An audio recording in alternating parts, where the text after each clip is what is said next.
Hello and welcome back to Math 111. We're going to talk about section 3.1, which is about graphs of polynomials. Now, believe it or not, we have already been working with polynomials. All of the functions that we have talked about so far, constant, linear, and quadratic, not absolute value and not square root, but the families of functions. The constant, remember that's just the y equals some number. The linear, which is y equals mx plus b, and quadratic, all belong to a much larger group of functions called polynomials. So polynomials, this line is really fancy math speak for a way of saying polynomials are sums of variables raised to some power. So some number times x to the 7th plus another number times x to the 6th plus all the way down. Some things to keep in mind. Your variables will have exponents. Those exponents will always be positive. No fractional exponents, no negative exponents. So no variables in the bottoms of fractions. And we'll always have real number coefficients. Polynomials are neat because their domain encompasses all real numbers. So here's some examples. Based on the definition I just gave you, if I write this a different way, g of x equals 4 plus x to the 3rd power divided by x. Is this a polynomial? No, because of that variable in the denominator of the fraction. Now what about this next guy?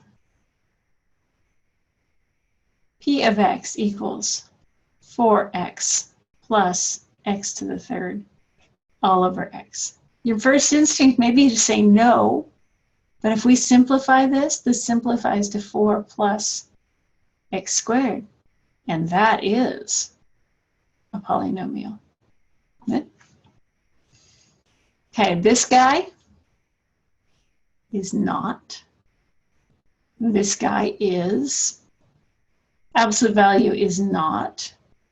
And the x-axis, which is what this is not a polynomial. So of all of these, this guy is a polynomial, and this guy simplifies to a polynomial, but he really isn't because we have to put a caveat in here. X cannot equal 0, so he's not. So of all of these, only this one is a polynomial. Okay? We need to talk about some terminology. So this is the general way to write a polynomial. We talk about the degree of a polynomial. The degree of the polynomial is the highest exponent when the polynomial is written in standard form. Now, standard forms means we start with the highest exponent and march straight down one exponent power at a time. So we start with the highest exponent. That's handy because then we can easily figure the degree of the polynomial, and we'll see in a minute that the degree of the polynomial gives us some information about the polynomial itself. When we have everything in order, this first term, this guy, so the things that are added together are called terms. So this is a term, this is a term, this is a term. This first guy with the highest exponent, he is called the leading term. And the number in front of the variable in that term is called the leading coefficient. We've talked about that before in terms of quadratics. This guy back here with no variable is called the constant term. And when we talk about the degree of the terms, the degree of the term is the variable that is on that term. The degree of the polynomial is the highest degree of any term present. If we've got a constant function, this constant function is like having an x to the 0, and so that is degree 0. The x-axis, we do not talk about its degree. If we say that f of x equals 0, that's a special function. We say it has no degree. Most of the theory that we talk about in this section will relate primarily to non-constant functions, so linear and higher order. Okay, so let's walk through these a little bit. What is the degree of f of x? Yes. Look at the highest highest exponent. This is at degree 5. The leading term is 4x to the 5th. The leading coefficient is 4, and the constant coefficient is -5. Okay? Make sure you can parse this out for yourself. We're going to use these terms, and you'll want to be familiar with them so that you can understand what I'm saying. I'm going to leave the rest of these for you to work through. If you have any questions about these, shoot me an email or come talk to me or ask me the next time we're together. I do want to talk about this last one. What's the degree of this last one? Okay, here's the good news. You do not have to multiply all this out. We know that this binomial raised to the 3rd power, we're going to have an x to the 3rd plus something, right? Actually, we're going to have an 8x to the 3rd because we cubed this. And then we multiply that by an x plus that. And then we multiply that by another x plus. And we know when we multiply all this out, we're going to have a 3 plus another 1 plus another 1. So this is, there's going to be, there's a 3 here. There's going to be a 24x to the 5th plus a whole bunch of other stuff. What we care about is the 5th order term. So this last one is a 5th degree.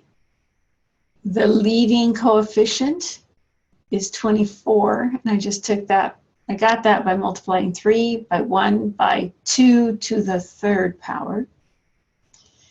The constant term is -1 to the 3rd is -1 times -2 is +2 times 2 is 4. Okay? Let me know if this one confuses you. We'll talk about it some more if you have any questions. All right. This is an example we're going to do in class or on a web conference together. So I'm not going to go through this, but I want you to think about what this is doing here. Essentially, we're taking a piece of cardboard. Maybe it's a piece of paper, maybe it's corrugated cardboard, I don't know, but it's 10 inches by 12 inches. And we're cutting little squares out of each corner so that we can then make a box. Now, we can talk about the volume of this box. And the volume of this box is going to be a function of how much we cut out. So what I want you to do is I want you to think about how would you write. So remember that the volume is the length times the width times the height. And I want you to think about how would you write a formula for length and a formula for width and a formula for height. We'll talk about this some more when we're together in person.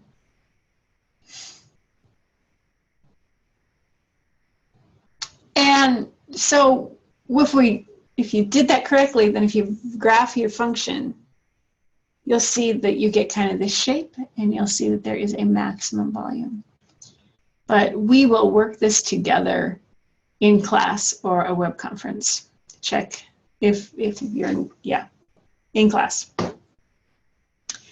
All right, so graphs of polynomials. If we have an even degree polynomial, they all look somewhat like a quadratic, except that as the exponent gets bigger, the bottom gets fatter. And you can play with Desmos to demonstrate this for yourself. Also, the sides get steeper. Okay, but they're all going to look like this. Now, sometimes you'll see something that says like x to the 4th plus 7x to the 3rd plus 6x squared plus 5x minus 9. Things like that can get a little more interesting. You can have thingies in the middle, but still the overall shape is going to be this U shape. We might have humps and bumps in the middle, but in general, we will look like a quadratic. Quadratic even functions will always either go up on both ends as x gets bigger and bigger and bigger, or they will go down. They will go up if your leading coefficient is positive and down if your leading coefficient is negative. Your odd polynomial, odd degree polynomials, 3, 5, 7, 9, are going to bear some resemblance to the cubic. This middle section gets a little bit flatter, and your sides get steeper. And sometimes you can get things that go like this. But you still have the same overall basic shape. Sorry, they actually go more like that. Okay. Too much. Okay.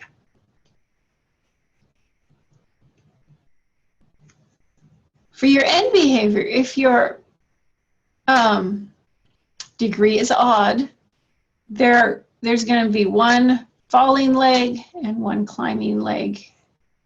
And with the direction that we go is determined by the sign of the leading coefficient.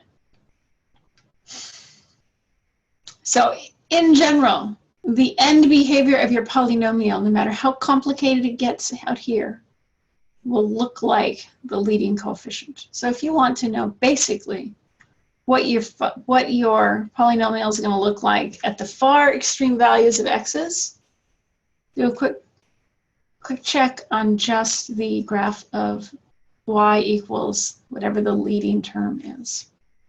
Play with that. Let's take a look at Desmos real quick. Oh, I don't have Desmos open. Let's remedy that.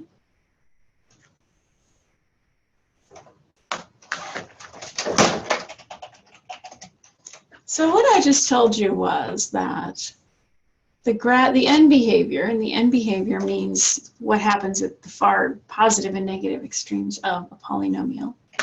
So let's say y equals 7x to the fifth minus 9x to the fourth plus, well, let's just do that. Okay, so when I say end behavior, what I mean is if I zoom way out, okay, what I care about are these ends out here. And what I told you is that would look a lot like y equals 7x to the fifth. And you can see that's true. I didn't even have to zoom that far out. The deviation comes in the middle here, but as we go to bigger and bigger x's, the differences become minor. Okay? We say that the leading term dominates the behavior. Okay, we are going to do a lot of work with polynomials, and we're going to do a lot of work finding the zeros of polynomials. And one of the key things we're going to use is this thing called the intermediate value theorem. Now here's what the intermediate value theorem says. In fancy math speak, what it says is if we can find a spot where the function is, the output is negative, and another spot where the output of the function is positive, in between them, there has to be 0. That's what this paragraph says. It says that if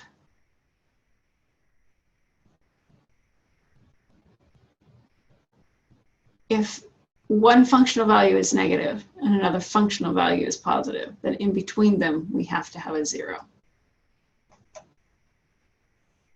Okay. Let's take a look at what I mean by that. So let's see. Let's suppose that I know f of x equals 6x to the third plus 7x minus 8, 7x squared minus 8x plus 3 equals 0. Now, actually, I don't want it to equal 0. What I want to do is I want to try to find at least one spot where this thing might equal 0. And unfortunately, I just committed my own cardinal sin, but let's see. So f of 0, I'm just picking 0 because it's easy to do. That's 3. Now let's see if I can find some place where this whole thing is going to be negative. I may have messed up. Let's try f of negative 3. That's going to be 6 times negative 27 plus 9, whoops, sorry. 7 times negative 3 squared is 9, minus 8 times negative 3 plus 3. 6 times 27 is,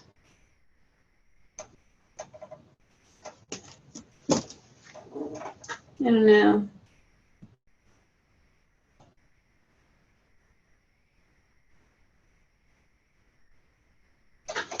Negative 162. Plus 7 times 9 is 63. Plus 3 times 8 is 24. All right, plus 3.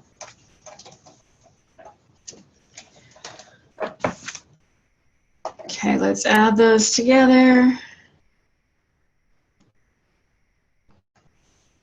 So this is negative 72. So here's what we know. If I sketch a quick graph, I know that if x is 0, y is positive 3. And if x is negative 3, y is clear down here at negative 72. So somewhere between negative 3 and 0, this thing has to go through, has to have a 0. That's all the central value theorem says. Okay? It just says it in fancy math speak. Now, we care about that because one of the things we're going to do is sketch quick graphs of functions and figure out end behaviors, and we're going to do that using something called a sign diagram. And what we're going to do, so we're going to follow these steps, and we'll do some of these together. We're going to find the zeros of the function and put them on the number line. Okay? At those zeros, my output is 0. That's the definition. But on either side of them, my output's either going to be positive or negative. And what we're going to do is we're going to use test values and determine whether or not it's positive or negative on either side of that function. And we don't really care so much about the value. We just care about positive or negative. So let's work an example. Let's construct a sign diagram for this function. So f of x equals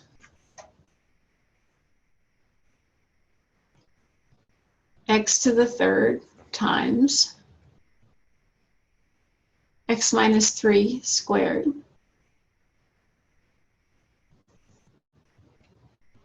times x plus 2 times x squared plus 1. Now let's, more than doing the sign diagram, let's talk about this function. Let's understand what's going on here. What is the degree of this guy?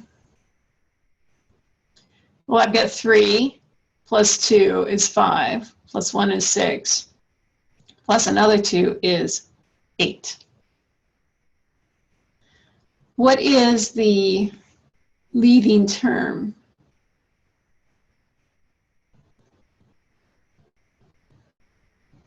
Well, all we have are 1s, so it's going to be x to the 8th power.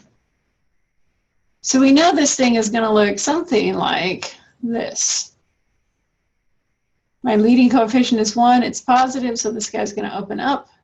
He's an even power, so he's going to look like a U. It's pretty high power, so he's going to be kind of flat and steep. Okay? Alrighty, we know some stuff. What is my constant term?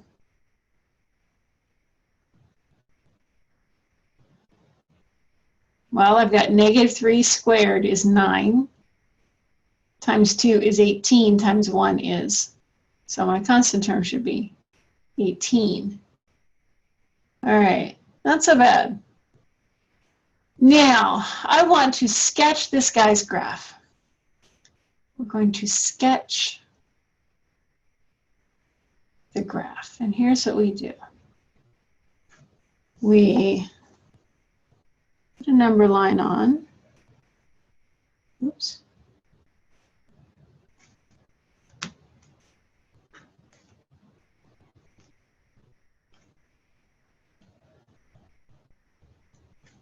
Not quite that far. Sorry. I don't want to erase the whole thing. Okay, number line. Now, what I'm doing is I'm thinking about when this function, x to the third times x minus 2 squared times x plus 2 times x squared plus 1, when that equals 0, that means each one of these factors is 0. So that means x is 0 from this guy. X is 2 from this guy. And x is negative 2 from this guy. So I've got zeros at 0, negative 2, and 2. And what I'm doing here is I'm kind of making a table. So up here, I'm putting my f of x's. This guy is 0, this guy is 0, and this guy is 0. But I want to know down here, below x equals negative 2, what is the sign? Okay. Your textbook doesn't break it out this way, but here's what I do. I think about, okay, if my x is negative 3, negative 3 to the third power is negative something big. Negative 3, so that one's negative. Negative 3 minus 2, that's negative 5 squared, so that's a positive. And this is it. Remember, these are all when x equals negative 3. Negative 3 plus 2 is negative 1, so that's going to be negative. And this guy's always going to be positive. So I've got a negative times a positive times a negative times a positive. Oh, I'm positive here. It's kind of what I expected, right? Okay. So everything, every output below x equals negative 2 is going to be positive. Okay, let's erase.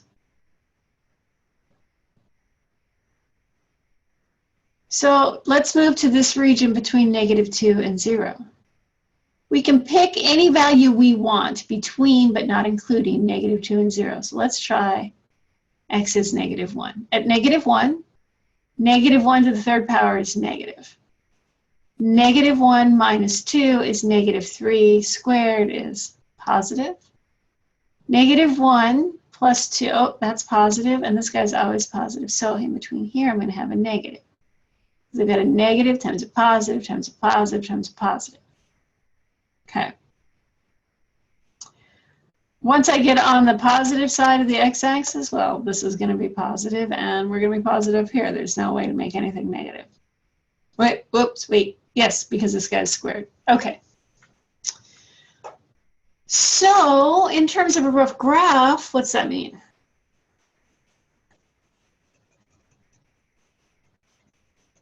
You may be thinking to yourself, I've got Desmos, I've got a graphing calculator, why do I have to know how to do this? It's always good to have a quick visual check to make sure that things look like you expect them to. So let's think about this in terms of a graph. We know that my x or y intercept is right about here. Let's say it's right about there. We know I've got a y intercept. Whoops. No, that's not up there.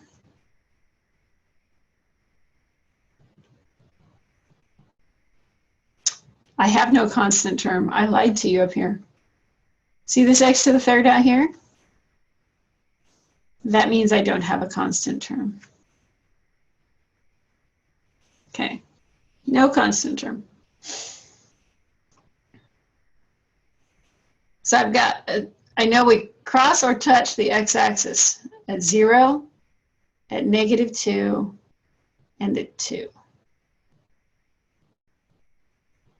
Now, we can tell from our polynomial function equation whether or not we touch or cross. And the key is in those exponents. Once we have a polynomial in factored form, which we have here, these exponents give us some important information. There is a root associated with this factor. So it is the root, or the 0, that comes from setting x to the third equal to 0. So 0 is the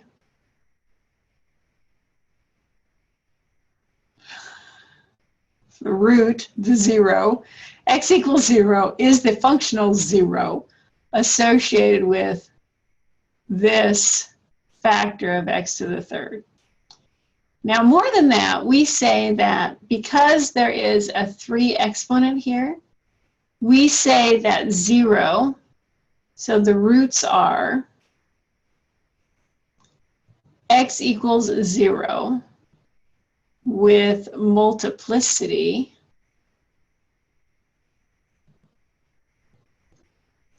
(3). And that 3 came from this exponent. The 0 associated with this guy is x equals 3 with multiplicity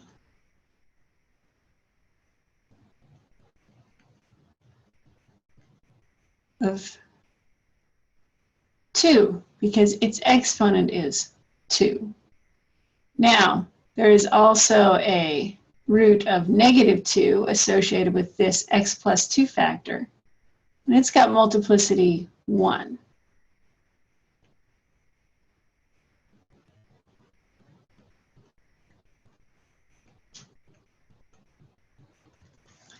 All right, now here's the deal. If A0, an x-intercept, has an even multiplicity, the graph touches. So at x equals 3, not 2, where I got 2 from, at x equals 3, the graph is going to touch and turn back around.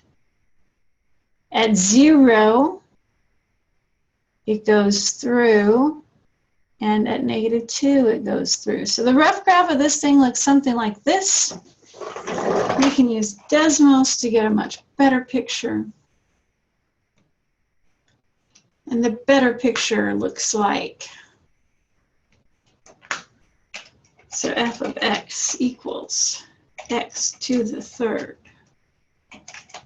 times x minus 3 squared times x plus 2 times x squared plus 1. Let's check ourselves here. Yeah, not bad.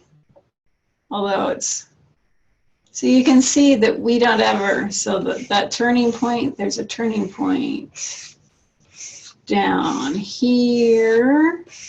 It's really, there it is, clear down here at -127. But all we cared about was where we crossed the x-axis, and we got pretty close. We crossed, we turned around, we crossed, and we came back, and we touched, and we went back up. It's a rough sketch of the graph. All right.